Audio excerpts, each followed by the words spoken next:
আসসালামু আলাইকুম, কেমন আছেন সবাই? আমি আলহামদুলিল্লাহ অনেক ভালো আছি। আশা করি আপনারা অনেক ভালো আছেন। তো আপনাদের সামনে আমি একটি নতুন ভিডিও নিয়ে আসছি। আজকের রান্না হলো খুব মজাদার এবং সুন্দর একটা রান্না, শুটকি। সবাই আমরা কম বেশি পারি শুটকি রান্না, কিন্তু আসুন আমি একটু ব্যতিক্রম ভাবে শুটকিটা রান্না করি, আপনাদেরকে দেখাই।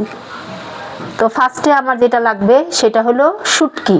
এটা হলো লটকা শুটকি। তারপর হলো আদা রসুন, তারপরে হলো কাঁচামরিচ, তারপরে পেঁয়াজ কুচি, রসুন কুচি, আর যেটা না দিলেই না সেটা হলো হলুদের গুঁড়া, মরিচের গুঁড়া, লবণ। আমি ফার্স্টে শুটকিটাকে একটু ভেজে নিয়েছি, হালকা করে ভেজে নিয়ে ভালো করে ধুয়েছি। ধুয়ে এখন রান্না করব। আসুন। শুটকি রান্না করতে যা যা লাগে, তাছাড়াও আরো দরকার তেল, তারপরে হালকা একটু মশলা, তারপরে রান্নার প্রসেস। আসেন আমরা দেখি কিভাবে সেই প্রসেসটা করা। আমি একটু পানি দিয়েছি, হাঁড়িটার মধ্যে একটু পানি দিছি। এখন এই পানির মধ্যে আমি দিয়ে দিব পেঁয়াজ কুচোগুলো, কারণ পেঁয়াজটা একটু মোটা মোটা করে কেটেছি।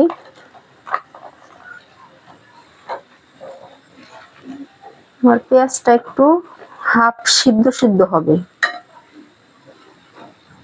আমার পেঁয়াজটা দেখেন যখন এরকম হয়েছে, একটু হালকা একটু সিদ্ধ করে নিচ্ছি। এই পর্যায়ে আমি পেঁয়াজটা সেঁকে নিব। আমি ওই কড়াইটাতেই তেল দিয়ে দিচ্ছি 3 টেবিল চামচের মতো। একটু গরম হওয়া পর্যন্ত অপেক্ষা করি। আমি দিয়ে দিচ্ছি পেঁয়াজ কুচি।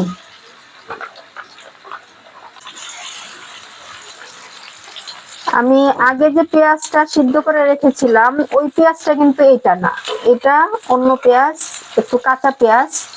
সাথে দিয়ে দিচ্ছি রসুন কুচি। আর শুটকি খেতে গেলে পেঁয়াজ আর রসুনটা একটু বেশিই লাগে। আপনার শুটকি যতটুকুই দেন না কেন, শুটকির নামে ঘ্রাণ হলেই হয়, কিন্তু আপনার রসুনটার পেঁয়াজটা একটু বেশি দিলে শুটকিটা খেতে ভালো হয়। আমি এখন রসুন আর পেঁয়াজটা কিছুক্ষণ ভেজে নিব, হালকা বাদামি হওয়া পর্যন্ত। সাথে দিব আমি শুটকিটা। শুটকিটা এগুলির সাথে একটু ভাজা হয়ে যাবে। আর হাফ চামচের মতো দিলাম আদা রসুন পেস্ট।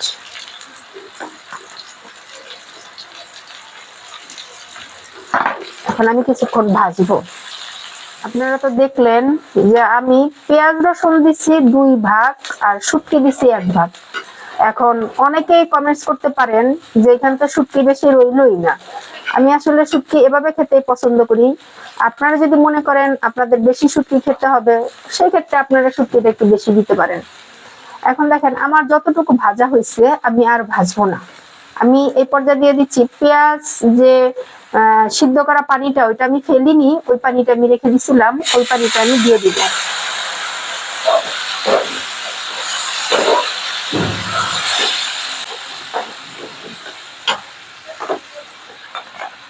আমি দিয়ে দিচ্ছি স্বাদ মতো লবণ।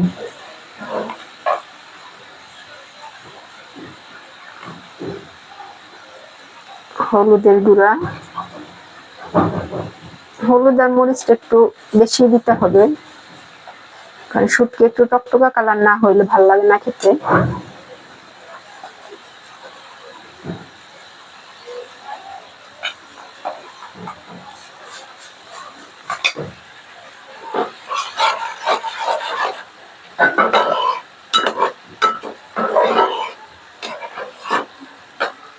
আমার মনে হচ্ছে আর একটু হলুদের গুঁড়া মরিচের গুঁড়া লাগবে, তো সেই ক্ষেত্রে আমি আর একটু হলুদ মরিচের গুঁড়া অ্যাড করে দিব।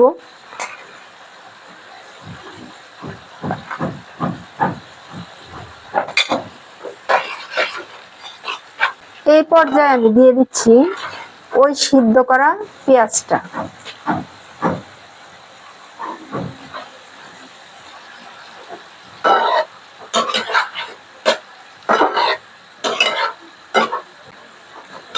দেখেন আমি চুলার জালটা একদম কমিয়ে দিয়ে ঢেকে রাখবো। আর সাথে দিয়ে দিচ্ছি কাঁচামরিচ, অর্ধেক করে ফালি করা, এটা আমার গাছের কাঁচামরিচ আমাদের।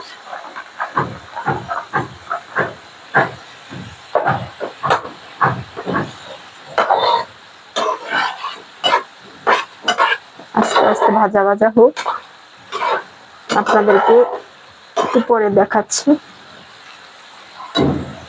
আমার শুটকিটা কিন্তু আমি কষাচ্ছি, এটা কষানো হয়ে গেলে আমি হালকা একটু ঝোল দিব, দিয়ে একদম ঢেকে রাখবো।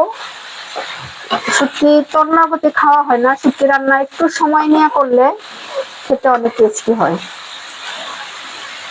জানেন না যে শুটকি সুন্দর করে পরিষ্কার করতে হয়? শুটকিটা প্রথমে বাজার থেকে এনে ভালো করে পরিষ্কার করে বেছে নিয়ে তারপরে হালকা একটু ভাজতে হয়, কারণ শুটকিটা না ভাজলে তো শুটকিটা গলে যাবে। শুটকিটা ভেজে তারপরে দিতে হয়, আবার লবণ গরম পানি দিয়ে আবার দিতে হয়, এরকম অনেকবার শুটকিটা ধুলে পরে শুটকিটার ঘ্রাণটা সুন্দর আসে। আর অনেকেই আছে এক দুই ধোয়া দিয়ে রান্না করে, ওইভাবে খাওয়া ঠিক না, কারণ অনেক ধরনের মেডিসিন দিয়ে শুটকিটা প্রসেস করা থাকে। শুটকিটা আপনি ভালোভাবে না ধুলে সমস্যা হতে পারে। আমি এখন শুটকি কষানো শেষ, তো ভালোভাবে সিদ্ধ হওয়ার জন্য আমি একটু পানি দিয়ে দিচ্ছি।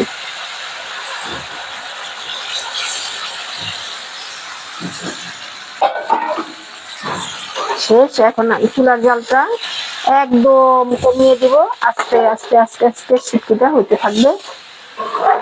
আপনাদেরকে কিছুক্ষণ পরে দেখাচ্ছি এমন অবস্থা শুটকিটার। আর 5 মিনিট পরে এমন হয়েছে। আর এই পর্যায়ে চুলার জালটা দেখেন একদম লো, এভাবে হইতে থাক। আমি আরো 10 মিনিট পরে দেখাচ্ছি আপনাদেরকে।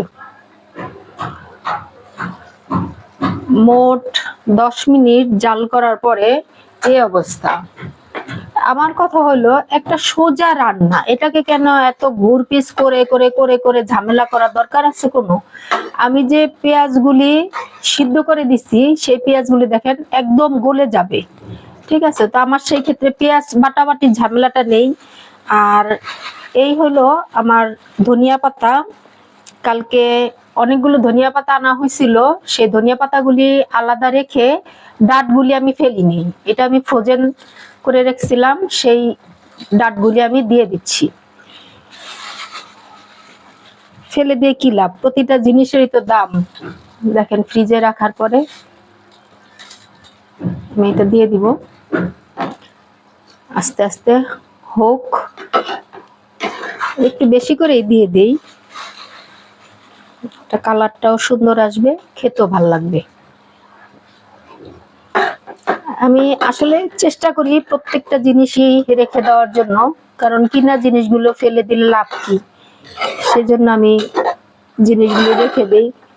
অনেকে তো এই ডাঁটটা ফেলেও দিতে পারতেন বা ফেলেও দেন অনেকে, কিন্তু আমার কথা হলো কিনা জিনিস আমি কেন ফেলবো, খাওয়া হয়ে যাবে। আমি প্রত্যেকটা রেসিপি খুব সহজভাবে দেখানোর চেষ্টা করি। যে জিনিসটা আমি সহজভাবে পারি, অনেকগুলো উপকরণ আমার দরকার নাই, সেই জিনিসটার মধ্যে আমি অযথা কেন এটার মধ্যে গরম মশলা, এলাচ, দারচিনি, জিরা, লবঙ্গ এত কিছু দিতে হবে? শুটকি তো হালকা অল্প কটা উপকরণ দিয়ে রান্না করা যায়। তা আমি এভাবে রান্না করি আর আপনাদের সাথে শেয়ার করি, যাতে আপনারা, অনেকে আছেন এত কিছু দেখে ঝামেলা করে রান্না করতে চান না, সেই ক্ষেত্রে তারা যদি দেখেন যে না এত সহজেই একটা জিনিস রান্না করা যায়, তাহলে তাদের আগ্রহটা বাড়বে। ফাইনালি আমার শুটকিটা দেখেন কেমন হইলো, উপরে তেল ভেসে গেছে, আমি নামায় নিব। শুটকিটা হয়ে গেছে, দেখলেন তো কত সহজেই আমি শুটকি রান্না করলাম। এই শুটকিটা আপনি কয়েকদিন রেখেও খেতে পারবেন, নষ্ট হবে না। তো আমার ভিডিওটা দেখার জন্য সবাইকে অনেক অনেক অনেক ধন্যবাদ। সবাই দোয়া করবেন যেন আপনাদের মাঝে এরকম সহজ সহজ রেসিপি নিয়ে আসতে পারি। সবাই ভালো থাকেন, সুস্থ থাকেন, আল্লাহ হাফেজ।